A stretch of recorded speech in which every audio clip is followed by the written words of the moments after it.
What's up, you guys? It's your girl, Mika Chanel, back with another edition of Mika Chanel Is Just Saying. Tonight we're talking about The Real Housewives of Beverly Hills, season number 6, episode number 3, you guys. I don't know why. Maybe because I'm on Housewife overload because Atlanta's on, Cheshire's on, and also Beverly Hills is on or something. But I just feel like we should be past week 3 by now, but I felt the same way last week with week 2. Anyways, you guys, you're gonna have to excuse my appearance tonight. I just came home and I took my shirt off because I had this little thing up under my shirt, and I just really didn't feel like putting the shirt back on. I'm like, let me just go down here and get this video done. The episode, there really wasn't a lot to this episode. The season, it's starting to pick up a little bit. It's a lot better than it was last episode. But anyways, let's get into it. So we start this episode. Lisa and Kyle, they're still in Italy on the trip. And they're shopping. Kyle claims that she needs to shop for a dress for her niece's wedding since she's now going. And remember, Lisa Vanderpump was going to bring her a dress. But then Kyle told her she didn't need the dress because she wasn't going to the wedding. And now she's going to the wedding. So anyway, so she says that she's looking for this dress, right? But she's in this like little boutique that clearly does not have any formal dresses in there. She just wants to shop. Okay, Kyle, we got it. You want to shop. But there was nothing cute in that store. I'm sorry. I don't know if it was just because they just did a quick swoop with the camera around there, but there was nothing cute in that shop.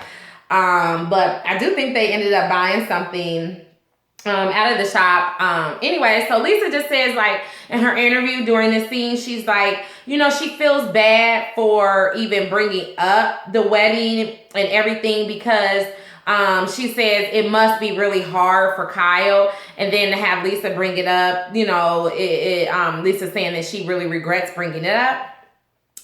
Kyle says that she did go to the wedding. Portia was gorgeous in the wedding. She said Farrah was gorgeous in the wedding. They do have 4 daughters, you guys. The other daughter that I could not remember last week, for I don't know why, is Sophia. I don't know why I couldn't remember Sophia, and it could just be, I feel like we don't really hear her name that often. Maybe she's lost as a middle child in there, you know, in the shuffle or something like that. But yeah, so she does have 4 kids. I knew she had 4 kids because like last vlog, I was confused because I couldn't think of the other little girl's name, but Sophia. So there's Farrah, Sophia, Alexia, and Portia. That is 4. Anyways, let's move on. So Lisa Rinna takes her 2 daughters to get some mani-pedis, which I think is so cute. My baby's only 8, but I do take her with me sometimes to get mani-pedis. Not as often as I go, because I don't want her thinking that that's the norm. You know, she's gonna have to grow up and get her own husband so he can pay for her mani-pedis, or get a job like I do and I pay for my own mani-pedis. Whatever the case may be, she's not gonna be going that often. But like, you know, I'll take her like once or twice a year. I'll take her with me to get mani-pedis, and it's just so cute. I'll probably take her a little bit more when she gets older to do it, but it's just so adorable to see her sitting in a chair. And you know, like you can scoot the chair all the way up so her little feet can fit down, and she's actually pretty tall. Actually, she comes like dang near all the way up to my shoulder. She's about right here. She's only 8 and she's like 4'3" or something like that. I don't even know what she's gonna be tall. My dad's tall anyways. My husband's dad's tall too. Anyways, what was I talking about? How did I get on this subject about my daughter? Yeah, so Lisa and her daughters are getting manicures, and so her daughter started talking to Delilah. I'm not sure if Delilah is the oldest daughter, but she's like saying that she has some stuff to do later on that evening with her friends or whatever, and she's like, my curfew's 11:10. That's what Dad said. And Lisa's like, no, your curfew's 11 o'clock. And she's like, well, and I guess she must have been late for curfew at some point. And then she goes, well, I'm not gonna like speed and drive and be unsafe just if I'm running a little late just so I can make curfew. No, you don't have to drive and speed. What you do have to do is leave it enough time so your ass don't have to drive and speed so that you can get your ass home at curfew. See, Lisa Rinna is a little too easy. Okay, I would have been like, hell no, you missed curfew. You can't go anywhere for the next few, I don't even know, weeks. Something, you know, there's got to be some kind of, you know, discipline going on here. The little girl was like, well, I'll be in at 11:10. And Lisa was like, okay, so I guess it was settled. The little girl got her way. Delilah, I think is her name. Anyways, I just want you to leave the little teenagers. Oh, I had tweeted last night. I was live tweeting. Did you guys check out my live tweets last night? I live tweeted during the show. And so Lisa, I was just saying, like, girl, Lisa, you know teenagers are not to be trusted. So what the hell is a 16-year-old doing out at 11 o'clock at night anyway? I mean, 10:30 maybe, but I say 10 o'clock. That's my thing. I say 10 o'clock. Their little ass need to be in the house at 10 o'clock. Maybe 10:30 on the weekends. Don't they have curfew? Where I grew up at, we had curfew. And if the police see you outside, I remember one time I snuck out the house and it was after curfew. It was like 11:30, but I didn't realize it was still curfew because it was like spring break or something. Do, do, do, do, do. That's my police siren, y'all. And the damn police car pull up behind us and it's like me, my girlfriend, and then two guys, you know, her friend, my friend. And we all get arrested, y'all. They took us to the police station. Oh my God, I got in so much fucking trouble. I bet you one thing, I bet you I'll never snuck my ass out the house again. I mean, they didn't handcuff us or anything, but they did take us to the police station or whatever. And I was just like, oh my God. And then they called our parents and stuff, and it was crazy. Oh my God, I was like 16, feeling myself, and you know, I may have been 15 because I don't think I was driving. Anyways, yeah, I'm saying all this to say Lisa Rinna don't trust her little ass, all right? You tell her to be home at 10, she needs to be home at 10, all right? And that's it. Anyways, so in the next scene we see Eileen. She is trying to get out of the house. It's in the morning. She's got to go to work. She's trying to get her son ready for school. She's asking her husband questions. But of course, just like any other husband, he's sitting on the couch with his feet up. Seeing her running around the kitchen like a chicken with his neck, with his head cut off. He chilling with his feet up on his laptop, talking about he got to get something done or whatever. She's trying to ask him questions. He's talking, I got to get this done. I got to get this done. Motherfucker, you ain't got to get shit done, but get your ass up in here and help me, okay? Now, I get it, though. I get it, y'all. I mean, men, I don't even know what is wrong with them. It's like they don't even understand that you have to do these things. You know, I think they think some magic fairy is just going to come along and wash clothes and wash dishes and get the kids up and make breakfast. And, you know what I mean? I think, like, I mean, is it Tinkerbell floating around this motherfucker? No, it's not. What is wrong with y'all? And just like she was saying when she was driving her son to school and she's trying to talk to him, he's all in his phone. She's like, do you know where you need to meet your dad for school? I mean, this is important stuff. He ain't paying her no attention. And she's like, you know what? It's something about men and they just cannot hear a female voice. So you got to keep saying over and over again. And then you keep saying over and over again and they say you nagging. And it's like, okay, you know what you need to do, Eileen, is go to fuck on strike. And now when I say strike, I mean strike for everything. The only person that'll get fed up in there is anybody under the age of 12. Because under the age of 12, you better not touch my stove. Over the age of 12, you on your own. And that's what I had to do. I'm telling y'all, I would go buy like a pack of ground beef. I would cut that bad boy up in threes. One night my baby will have a few tacos. One night my baby will have a mini meatloaf. One night my baby will have like a little stroganoff or something. That's it. And you be smelling food all up in the house. And it ain't none for you, okay? Not until you start helping around this motherfucker. That's all I got to say. So, you know, it works. Trust me, it works. Motherfucker come home hungry. And ain't that smelling food. Ain't nothing in here for you, sir. Sorry. Better take your Subway. Anyways, I mean, that's how you gotta do it, Eileen. Anyway, so we go back to Italy. Lisa and her husband Ken, they're leaving the villa that they were staying in with Kyle. The only reason why I wanted to bring this scene up is just the fact that I am in love with Lisa's Louis Vuitton luggage, okay? I have a dream board and Louis Vuitton luggage. I have a set, and this probably might be the same set that she has, but there's a set of a picture that I cut out and put it on my dream board, and it's a Louis Vuitton luggage set. I mean, from the little carry-on, the makeup case, all the way to the big old garment bag, the big suitcase. I have that on my dream board, and I am going to get a Louis Vuitton set, okay? I'm getting the whole freaking set. Do you guys have dream boards? I have my dream board. I stare at my dream board every day. It doesn't have only material things on it. It has things like, you know, I have things like family, you know, because in Happily Ever After, I think I have on there, which represents me and my husband, you know, living, staying married till death do us part, and being happy in our marriage, you know. And some other career goals and just things like that. I hope everybody has a dream board, because honestly, people were telling me that dream boards motivate you, and I was like, how is that going to motivate me? But it really does, and I feel like I definitely know that I'm a lot more conscious of the money that I spend since I've created my dream board.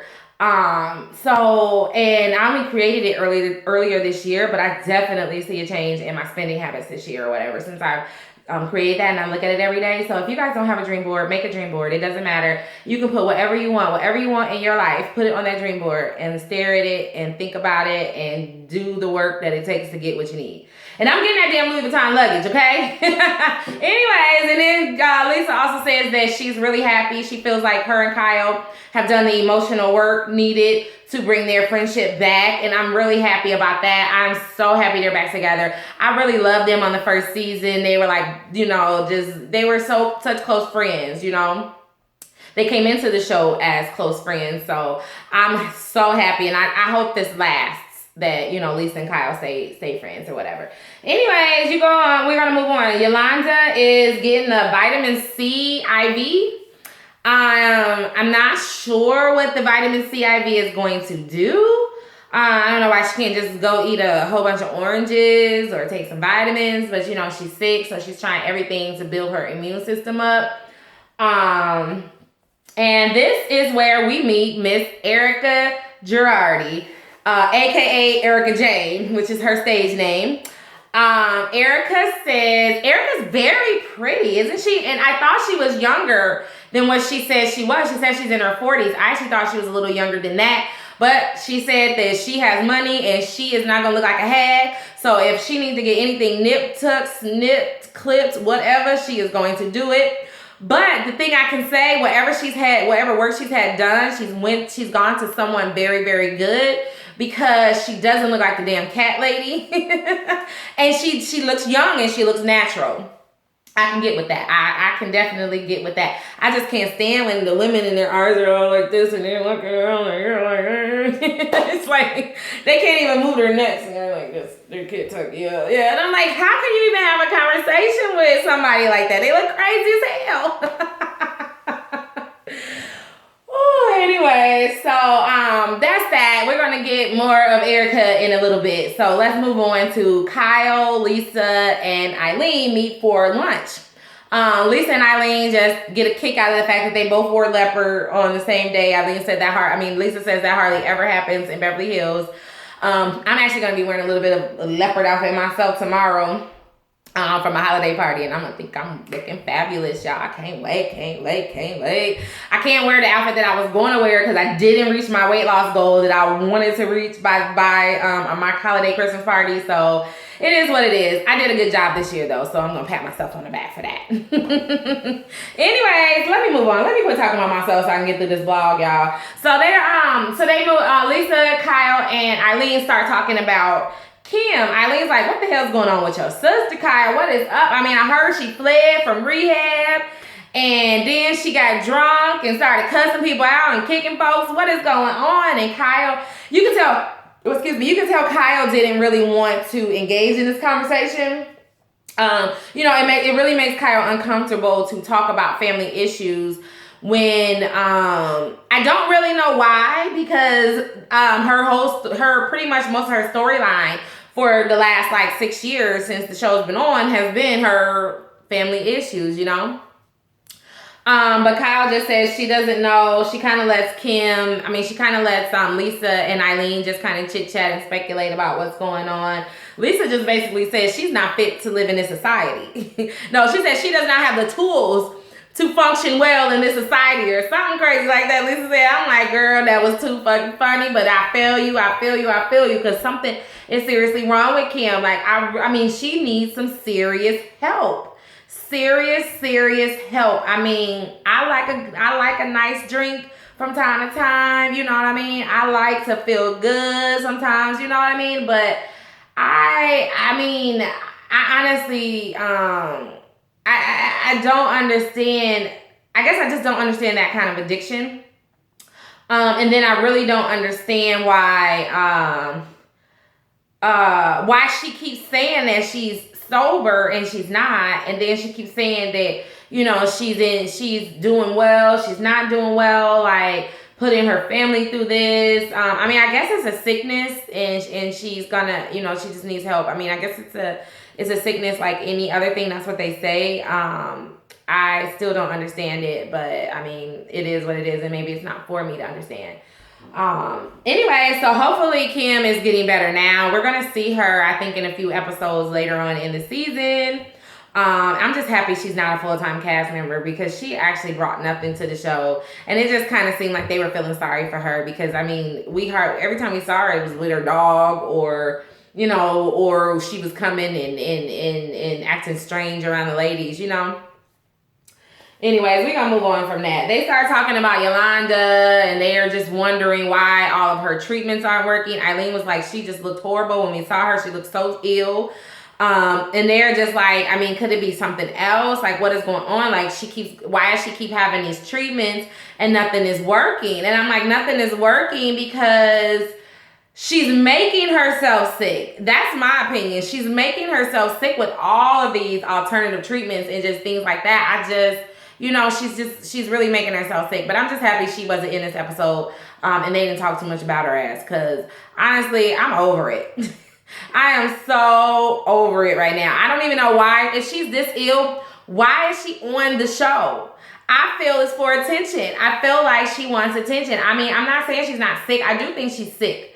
I think she's making herself sick with all of these drugs and treatments and IVs and things she's doing. But I also, like I said before, think she wants attention, and that's the only reason that I can see why she's still on the show. Because if you're that sick and you need to get all these treatments and you can't really participate in the show, I mean, because this is a TV show, it's a reality TV show, but at the end of the day, it's a TV show, and you have to, you know, show up, you know, on the show. You got to show the fuck up, you know. So I mean, whatever. Y'all, let's move on from Yolanda's ass, because I don't even want to talk about it no more. So the Lisas go ahead and they travel they're getting ready to go to Ohio. They get on this private jet. I guess Lisa's friend loaned her his private jet. I'm like, I need some friends like that that'll loan me a fucking jet, okay? And they go on and fly their little happy asses to Ohio to pick up this little mini horse that Lisa has decided to buy for Kim. Now, you know what really irks the hell out of me is when people call horses ponies. They're two different animals, people. A baby horse is not a fucking pony, okay? Stop saying that, people. It just irks the hell out of me when I hear people say that. Google is your best fucking friend, okay? Google that shit, all right? And quit calling ponies baby horses. They're not.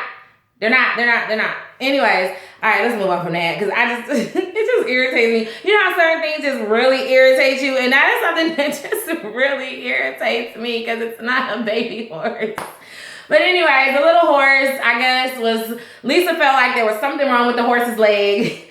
And she didn't want to take the horse home. I'm like, the horse is just going to be another one of your pets to roam around your house. Does he really need a good leg?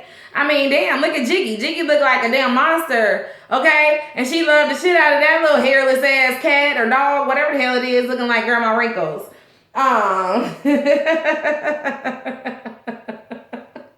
Y'all remember Grandma Wrinkles, old girl's cat from Real Housewives in New Jersey.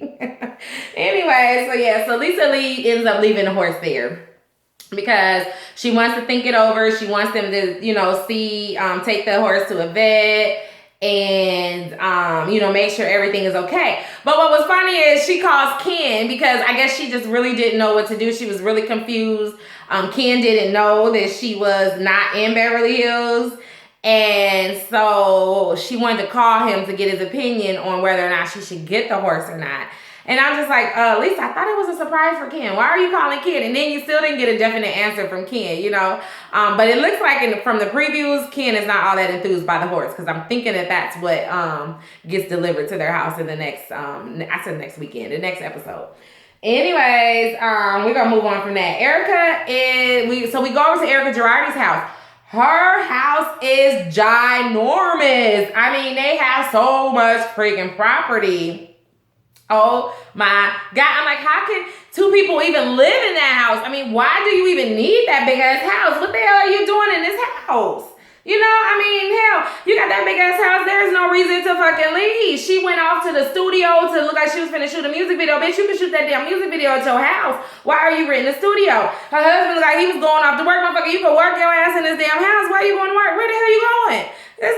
What the hell? That house was huge. I mean, the property, everything was just, it was just ginormous, right? And, but anyways, her husband is like this world renowned, he's like a real famous lawyer. She says we probably know him best from the Aaron Brockovich case. Honestly, the only thing I know about Aaron Brockovich is that Julia Roberts played her in the movie. And I did watch the movie and it was pretty good. Anyways, and then she was saying something about, I guess, one of his cases, like, you know, one case alone, I guess he got like $1 billion or something like that from just like one freaking case. I'm like, I heard that. So she's like, you know, over there living a life. I guess she used to be a cocktail waitress. And I guess he used to be like her customer, she said, for like a year. And then finally, she, I guess, worked up enough nerve to give him her number or whatever. And the rest is history. She says she is loving her new life. Well, it's not new. They've been married for like 13 years now. But she's like, she loves being rich. It's so much better than being poor. I'm sure it is. I am sure it is. I'm not rich by any stretch of the imagination, but I definitely know where I started when I first started my career and where I am now, and it's a lot better, okay? So I can only imagine, you know what I'm saying, going from that to going to be like a billionaire's wife and just being able to have all that access to all that money. You know, I can only imagine, but I'm sure, you know, you're just as happy as I am, but on a grander scale. Anyways, I like that she said, though, that just because she went from rags to riches, her personality is still the same. Because she was saying, like, your personality is going to follow you. It doesn't matter where you go. If you're an asshole, if you're a poor-ass asshole, you're going to be a rich-ass asshole. And I like that. I do like that a lot because people don't understand that. Like, they just think that just because they get a new job or they move to a new place or whatever, or they, you know, move to a different city or whatever, you know, they think that that's going to change it. Motherfucker, the only thing that's going to change is you. You need to fucking change, you know? When people always like, I need to change. You need to change you. That's what you need to change. Anyways, I like that. But anyway, so Erika Jayne is also known as Erika Jayne. She is a music entertainer. A singer. She said that she has had how many? 8 #1 hits on the Billboard top 40, or what is it? The Billboard top 40? No, that's the Casey Kasem. Whatever, the Billboard. She's had 8 #1s on the Billboard, okay? I'm like, okay, so we see her shoot her little video or whatever. She's, you know, she does the whole sexy thing. She got the whole sexy thing going, and I'm feeling her because she's not a little stick figure, but she doesn't seem to be ashamed of her body. I mean, she's not fat or anything, but she's thick. You know, she got some hips, she got some booty, you know what I mean? But she's confident, and I like her. I think I am really gonna like her. I think she's really gonna add that spice to this show that we really need. You know, we really need it, which is I think what they were trying to do with Brandy Glanville, but they just missed the mark with her. So I think Erika Jayne is gonna really give us that spice. I'm liking her already. What y'all think about Erika? I like her.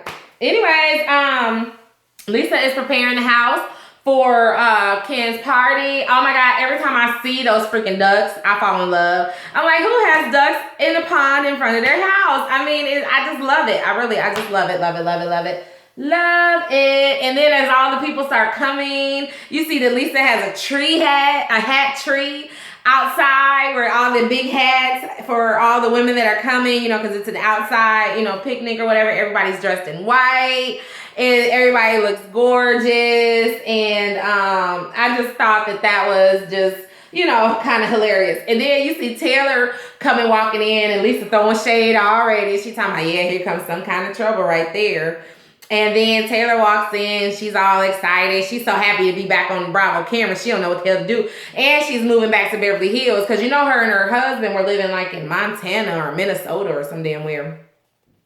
So she's happy to be back in Beverly Hills. She told Lisa that there's a house down the street from her that, that's for sale. And Lisa was like, motherfucker, no. Let me put my shit on the market right now, because never will you be my damn neighbor, okay, Taylor Armstrong? You will never be my neighbor. Would you like to be my neighbor? Anyways, so let's see what happens.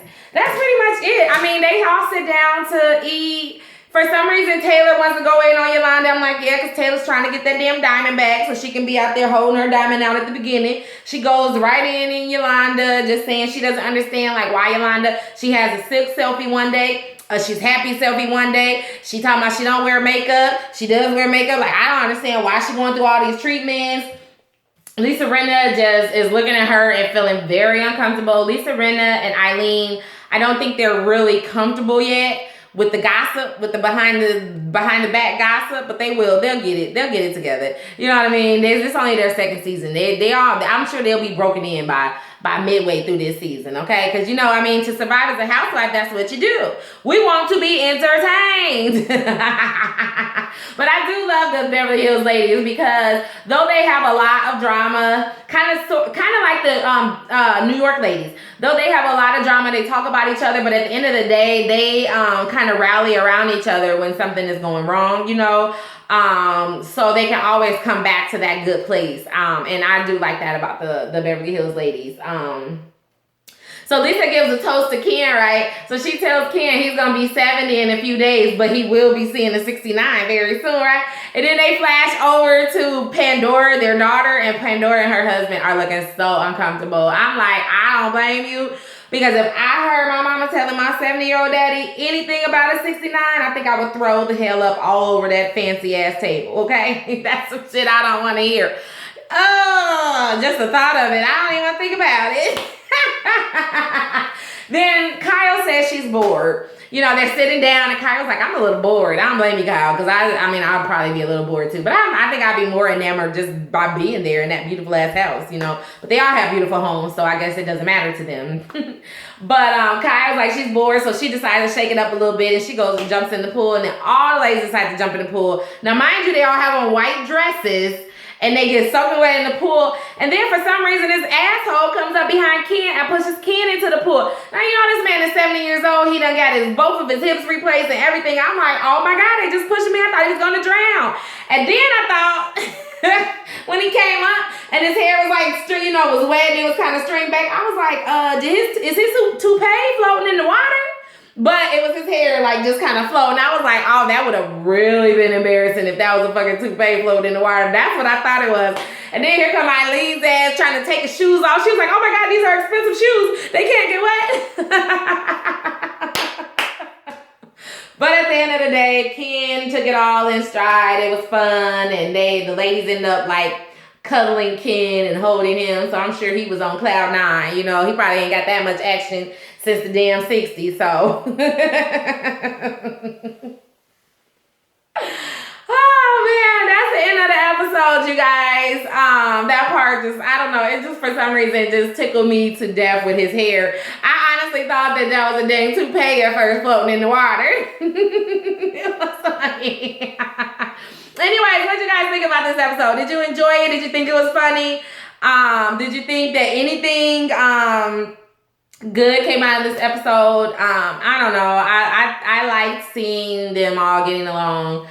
Next week, it looks like we're going to get more of Yolanda and her illness and more of the ladies doubting Yolanda. So I've been hearing a lot about how people are thinking that this is kind of deja vu-ish, kind of from the Real Housewives of Orange County because of the whole Brooks Ayers thing and his cancer and everybody doubting his cancer. I think this is a little bit different because Yolanda has had this illness for so long, but this is the first time that she's been this ill.